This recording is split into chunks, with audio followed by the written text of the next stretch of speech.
what I want to say is all of the questions and issues that will be raised by Monica and Larry, and in general everywhere, are taking place at a time in history of tremendous globalization of bourgeois economic activity. Activity which impacts us, our class deeply. To the bourgeoisie, right now, of absolute primary significance is the preservation of capital, and is more concerned to them than anything else.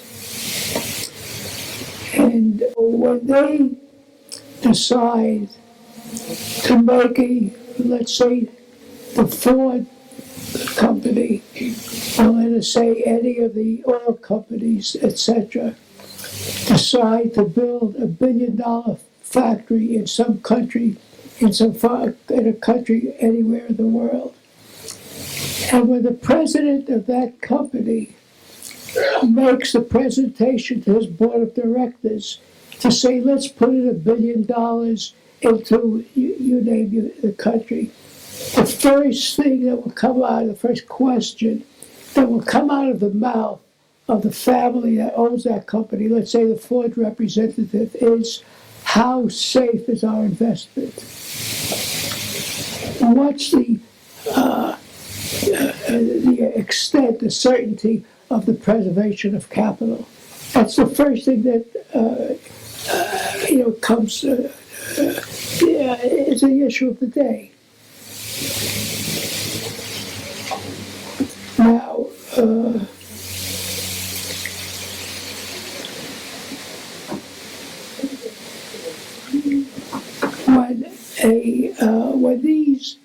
when the proposal for an investment and the discussion with the board of directors and the management and the top management takes place, and they decide to go ahead with the investment, it will be reported, and it takes the form of something called the FDI, the Foreign Direct Investment.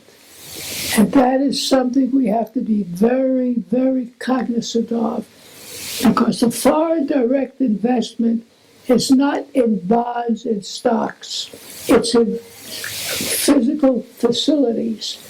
When they build a plant, for example, let us say in Venezuela, and Venezuela nationalizes, they can't take that money out. See, you could buy bonds, you could buy stocks, you could take a little loss, sure. But when they make a commitment after this presentation, what I'm describing as a process of what they report as foreign direct investments, that's the measurement of the physical plant and equipment. And that is it also takes place when they make that presentation. You can be certain there's been a political evaluation by their several think tanks to make sure for the think tanks that they finance and control and account for the think tanks to evaluate how safe, how the degree of preservation of capital, the safety of their capital. And that's the one thing we have to look at very carefully at all times to get a picture of what's going on. For example, this is just a passing thing, but the turn in China from Mao Zedong and the revolutionary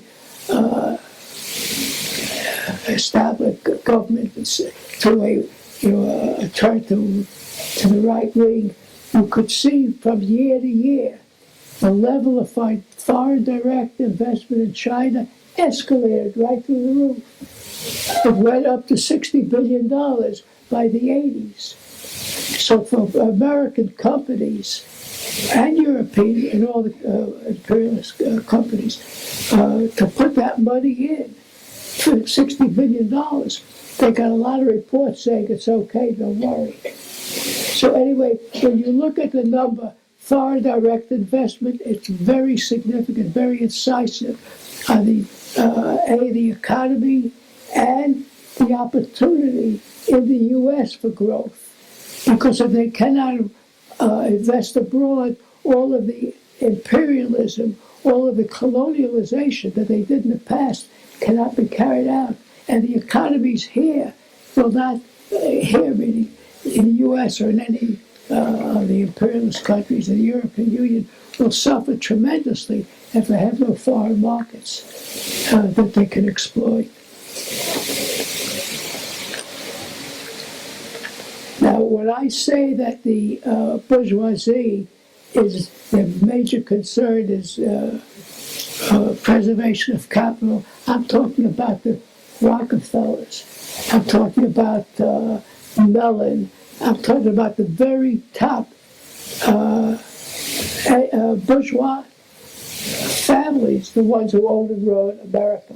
I'm not talking about the 1%, I'm talking about the 1/10 of the 1%. You know,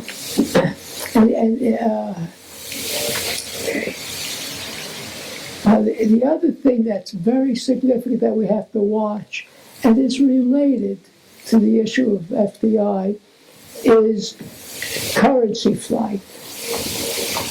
Just to give you an example, a recent example, about a month ago, they have a phrase called now BRICS, which is the emerging markets. BRICS is Brazil, Russia, India, China, and South Africa. And about 2 or 3 weeks ago, there was a flight of currency. A flight of currency means that you don't keep your money in that country or in that bank. You take it somewhere else where you feel it's safe. And at that time, there was I'm just trying to give you the details to get a sense of it. At that time, there was an increase in U.S. interest rates, and there was a fear of A, the economy, B, of the political stability in these emerging markets. So the bourgeoisie in those countries ran from the banks, took their money out of those banks, and put it into the U.S. banks, because that was their way of protecting themselves.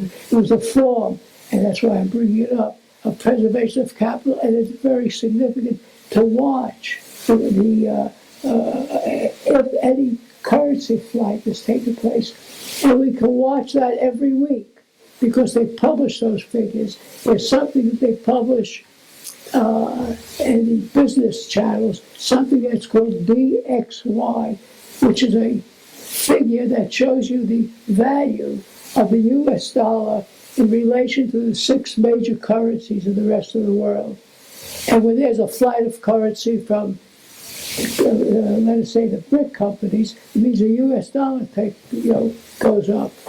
If there's a flight to the U.S., if they get scared, then the U.S. dollar will take a tank. Let me rush a little bit because I'm running out of time.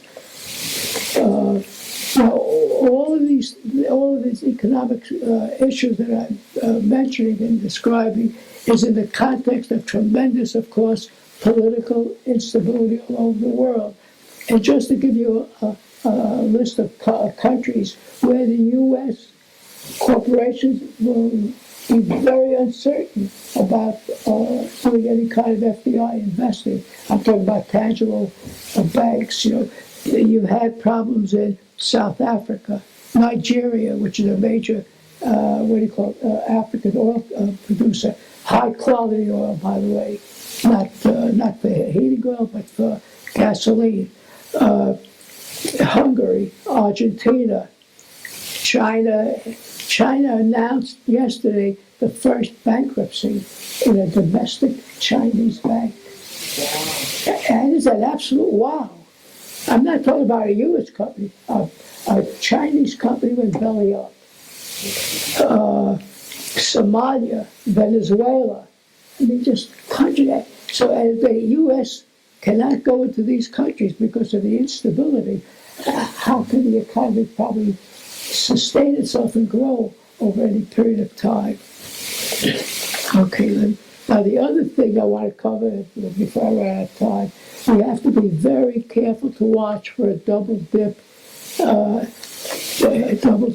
the economy here.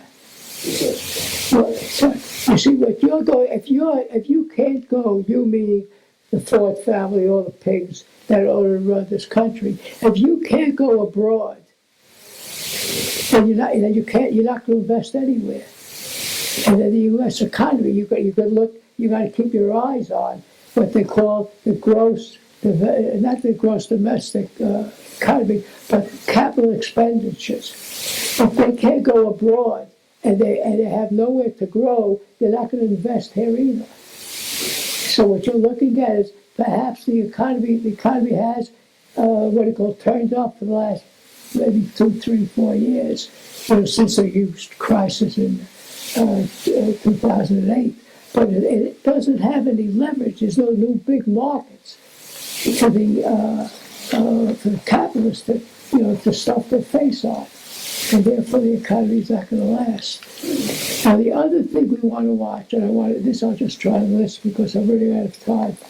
The U.S. dollar has been the reserve currency of the world. That means almost all the international trade has been in U.S. dollars, and that is now changing. I believe China, Japan, and South Korea signed an agreement that their trade between the three countries is going to take place in their currency, no longer the U.S. dollar. On another level, and emotionally to me, it touches me, Cuba no longer issues a dollar to tourists who come to visit. There's one currency, the Cuban currency, and if you don't want to use it, then don't come. They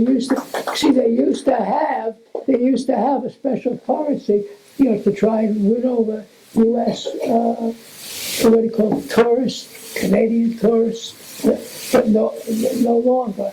And they're not going to give a lot of information and notoriety that people are walking away from the dollar. But that's very significant. And I believe, I'm not certain, so I'm just raising this for people to think, some of the oil trade in the Middle East has changed from being an oil dollar trade. I believe they're using the euro currency, and maybe some are using their own domestic currencies.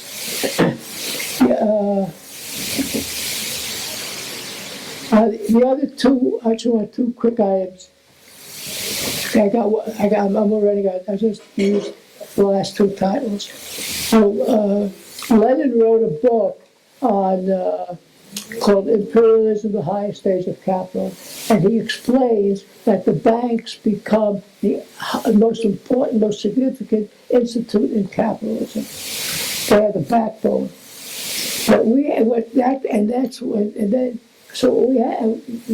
way that plays out in terms of talking about everyday language, the way that plays out is in terms of leverage. So and I just want to explain that. Just give me another minute. I just want to explain it this way. If you go in and you put big time, and you put $100 million into a factory, and you get a 10% return on your capital, so you're making $10 million a year, 10% of $100 million. But if you can borrow 90% of it, you only put up $10 million of yours, borrow $90 million from the bank, the $10 million profit is 100% profit margin, rate of profit. And that's why you get bubbles, and that's why you get the bankruptcies again and again. Because when the banks see the markets are moving up, they go right in with the leverage. And then that's what happens. It creates a bubble and it blows up in your face. And if you look back, that's what's always happened, again and again. Another thing we need to watch very carefully is the level of mergers and acquisitions, because that is going to be a bloodbath for our class.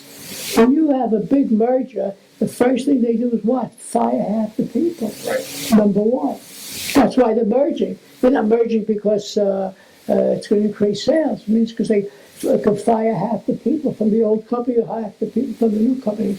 I don't know, it depends on the negotiations. But that's a bloodbath for the people who work in either one of the companies. To get something like that happens, and those families may not be able to pay the rent or feed their kids. And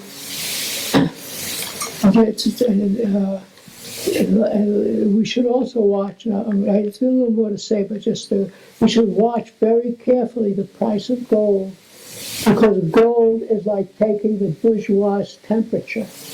When your temperature goes from 98.6 to 105, you've got problems.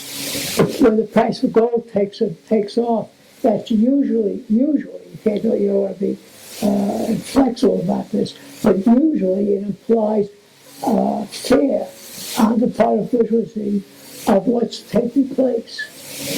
Whether they trust their currency or whatever they don't trust, whatever their lack of confidence is, they run to gold. And you'll see the price of gold going like that. Now, we don't want to become like Wall Street and look at gold prices and buy it. We're not that. But you want to know what their temperature is, at the same time. Also the price of oil, and finally, the dollar itself. Is the dollar taking the tank or is it going through the roof? And why?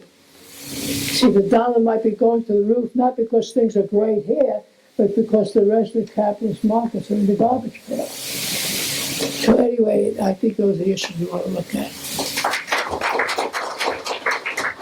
The low-wage workers and how they treat the undocumented, the immigrant workers, etc. With personal experience, when I was a kid, when I was about 18 or so, I worked in the hotels in the dining room, and they watched what you ate. And if the boss caught you having an extra glass of milk, he used to have a fit. I think to humiliate you. So the only point I'm trying to make is these the restaurant owners, that whole industry has a history of treating the people who work for them like leftovers. I mean, even less than leftovers. I just, one last thing, so you get a sense of it. I remember one time, and this is just I think gives you a very clear picture. I was working in this place as a waiter, and the head waiter started screaming at me. When he finished screaming at me, one of the guys who worked in the dining room with me said, "What is he screaming about?" And I said to him, in all honesty, I didn't hear a word he said. And that's how they treat you, and that's how they make you feel. And it's been that way for, unfortunately, at least 50 years.